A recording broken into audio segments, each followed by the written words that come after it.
Hello friends, this is your RWE Review for January 22nd, 2022. I am your host Ted Brogan, and with me as always in the booth, producer extraordinaire Rusty Shackelford. We have a lot to cover, so let's get to it. As you know, the RWE is finally back on the air, UHF Channel 69, on the far end of your TV dial. If you subscribe to the RWE newsletter, you're already up to speed, but for fans just tuning in, let's recap how we got here. The RWE has been on a bit of a brief hiatus. When we last left them, SuperValu had purchased the company, ran it into the ground for a few months, and literally the day after Christmas, they announced that they're closing the RWE and firing all of the superstars. They would be out of a job literally the day after Christmas. Now, through some back channel processes, I was able to get my hands on some leaked footage of SuperValu actually making that announcement. Rusty, do we have that footage? Okay, we're going to go ahead and roll that for you now. Here is actual leaked footage of a SuperValu rep telling the RWE superstars that they're being fired the day after Christmas. Go ahead and roll it, Rusty. Merry Christmas, motherfucker! No! No! No! Suck it! And that was the day after Christmas. Shameful. So all of the belts, the rings, the death bus, everything was to be confiscated and sold off at auction, all but the RWE World Heavyweight title. That was to be the reward, a severance if you will, at the final pay-per-view held on the roof of the almost empty Randall Foods building. At this point, the superstars were divided by management into two camps. Those that sided with management were promised potential jobs at other promotions in Minnesota owned by SuperValu. They were given maroon shirts as a badge of their favored status. Those superstars, though remaining loyal to the RWE, were branded as renegades by management and constantly threatened with the loss of their chance at the severance package. So naturally, those final weeks came down to many battles between the hated maroon shirt squad and the fan favorites loyal to the RWE. And then it was over. The final can of creamed eel had been sold, and the final Jose Wadhams t-shirt was gone.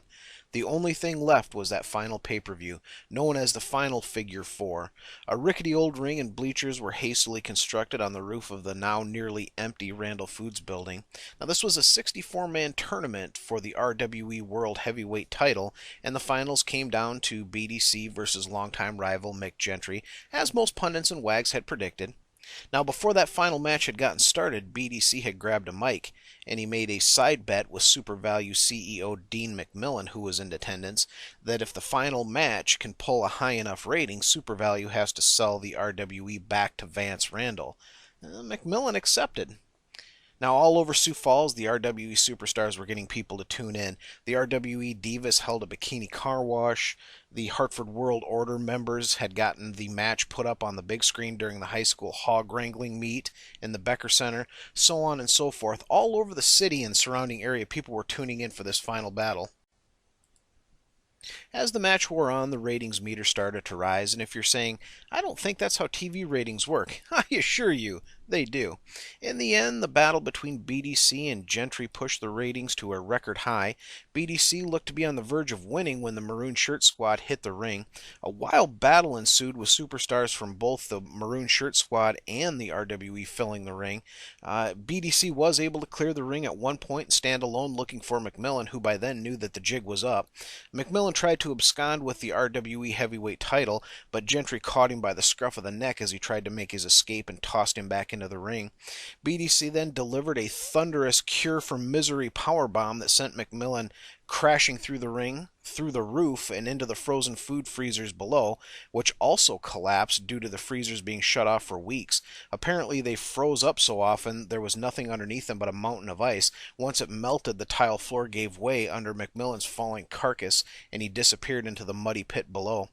The pay-per-view was over and the day was won. McMillan had dropped the belt outside the ring and now Gentry held it. BDC was in the ring motioning for the belt. Gentry pondered claiming it for himself for a brief moment, but in an uncharacteristic show of sportsmanship, he handed over the belt back to BDC.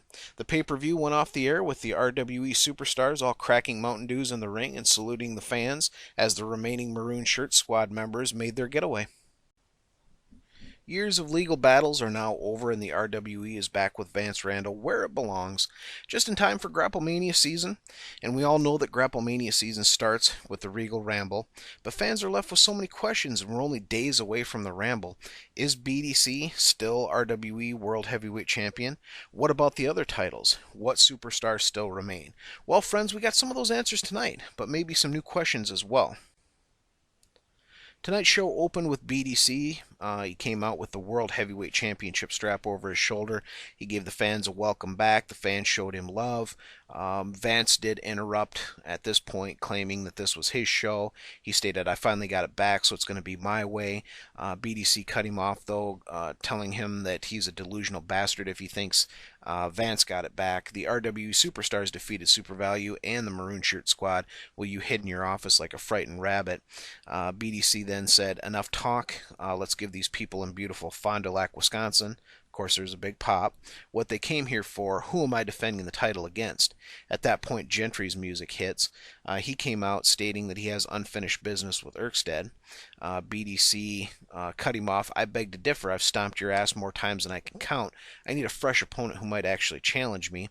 At that point, Vance interrupted both of them, stating that this is his company, his belt, and he decides when it's defended, where it's defended, and against whom it's defended.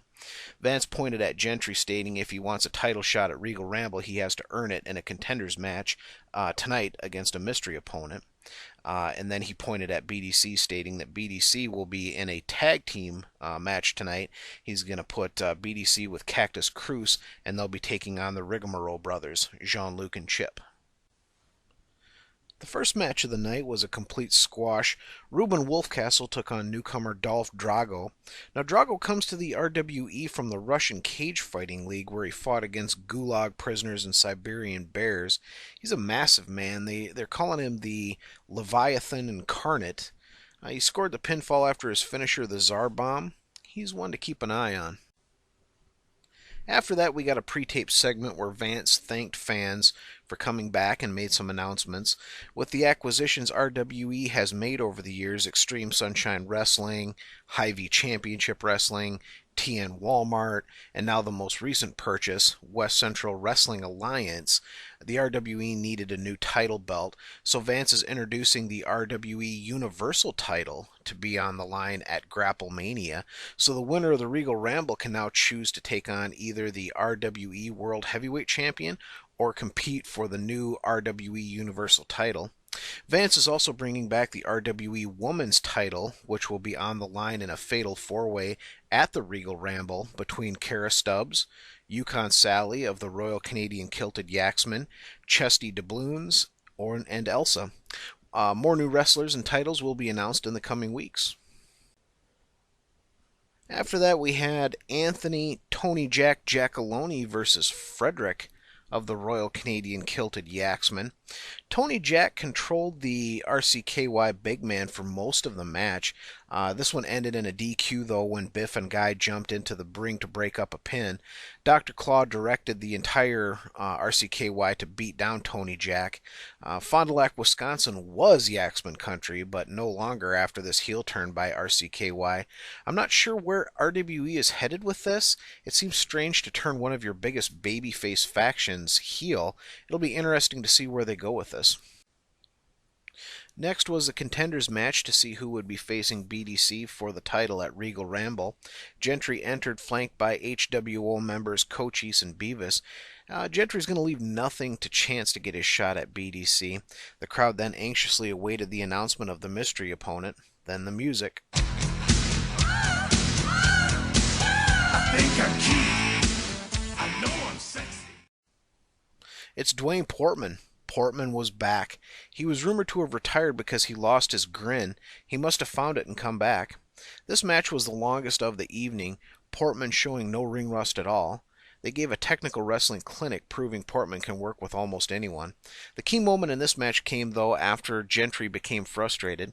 He couldn't put Portman away and tossed him outside the ring. Gentry then distracted the ref so Beavis and Cochise could work him over a little bit. Classic Hartford World Order tactics. Portman took a beating before being tossed back into the ring. Things looked to be over as the ref noticed Portman down in a heap and went to check if he could continue. At that moment, someone sprang from the crowd. It was Silver Spoon from the newly acquired West Central Wrestling Alliance. Rumor has it that both Gentry and Silver Spoon have heat in the locker room going back years to when they wrestled at WCWA together. Silver Spoon slid into the ring opposite of Cochise and Beavis, and before they could act, he delivered his cash flow super kick to Gentry and disappeared into the crowd while the HWO gave chase. Gentry stumbled to his feet just in time to eat Portman's finisher, Sweet Grin Music. 1, 2, 3. Portman is your winner, going on to face BDC at Regal Ramble with the title on the line. Is HWO really as solid a faction as we think it is? I'm seeing some cracks. The main event of the night featured BDC and Cactus Cruz versus the Rigmarole Brothers. This also was a good match. Jean-Luc and Chip controlled the match early on, working Cactus over until they made the hot tag to BDC.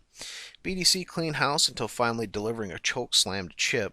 He then tagged in Cactus, who scored the win via his submission hold, Mr. Sock Monkey. This match was a great way to end the night with the fan favorites going over heading into the Regal Ramble.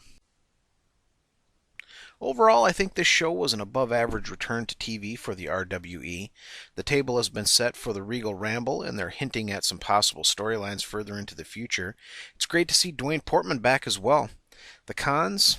Well, with this recent acquisition of West Central Wrestling Alliance, do we now have too many wrestlers out of Hartford? Does this mean RWE is going more wrestling and less sports entertainment?